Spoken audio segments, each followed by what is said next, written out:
El Majungatolus macho tendría colores más brillantes y más adornos que la hembra, igual que ocurre en las aves.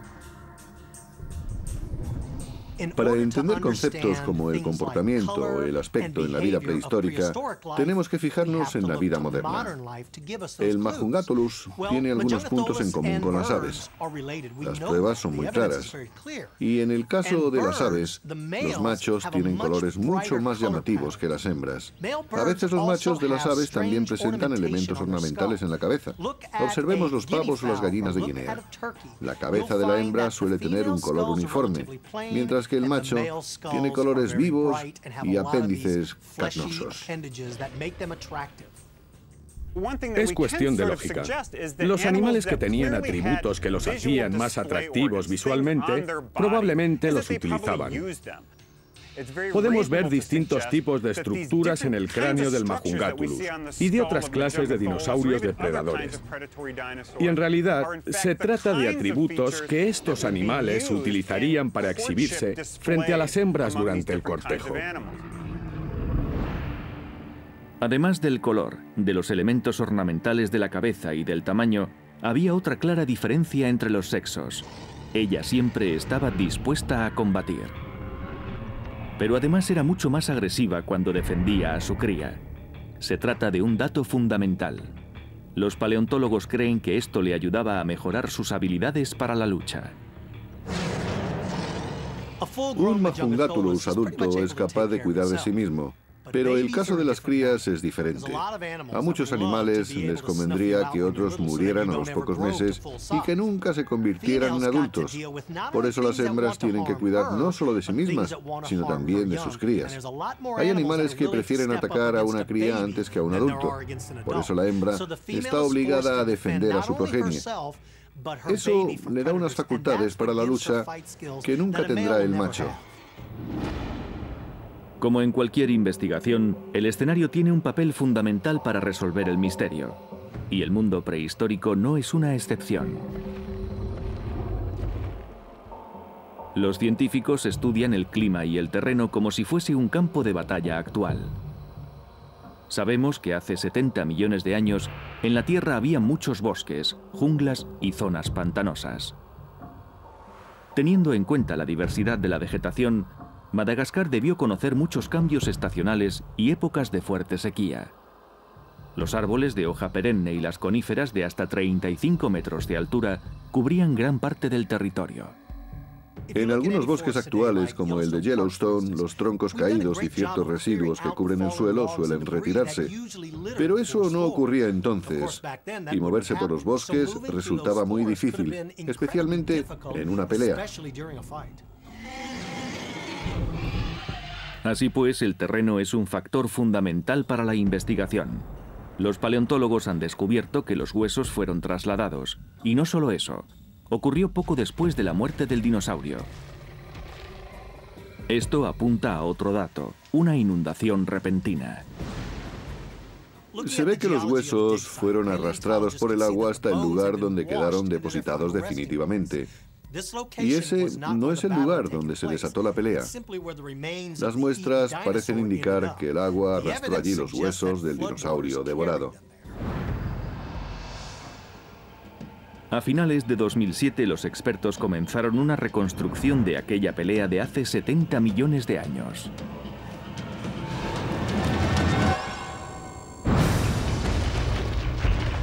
Un Majungatolus macho pudo entrar en el territorio de una hembra.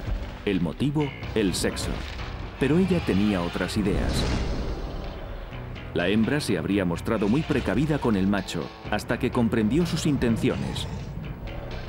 Para protegerse ella misma y su territorio, tiene que mostrar cierta autoridad. Los paleontólogos creen que para garantizar su seguridad, la hembra habría realizado 3 movimientos distintos antes de atacar. El primero, enfrentarse al macho.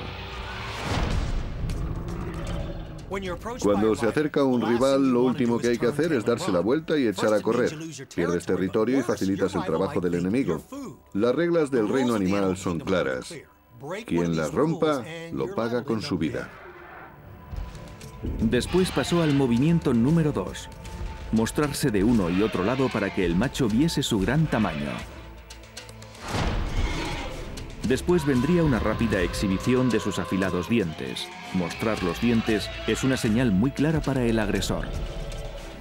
Una vez que la hembra hubiese mostrado su disposición para luchar, el macho tendría que convencerla de que estaba allí para aparearse, no para matarla. El apareamiento suele ser muy peligroso si el objeto del deseo está poco dispuesto y tiene dientes de 75 milímetros. Ella cree que el macho quiere arrebatarle el territorio y él debe demostrar que no es una amenaza. Para dejar claras sus intenciones y conseguir que la hembra cambie de actitud, el macho empezaría una danza de cortejo. El TAC muestra que el cerebro del Majungatulus era increíblemente pequeño y por tanto primitivo, lo que lleva a los paleontólogos a suponer que aquella danza sería muy simple. Considerando el tamaño del cerebro de un Majungatulus, que es un cerebro relativamente primitivo, podríamos suponer que los rituales del cortejo serían también bastante primitivos. Algo similar al de los lagartos y los cocodrilos actuales. Unas actitudes estereotipadas y rígidas. Aunque el macho se esfuerza, la hembra no parece receptiva. El macho no sospecha que corre un grave peligro.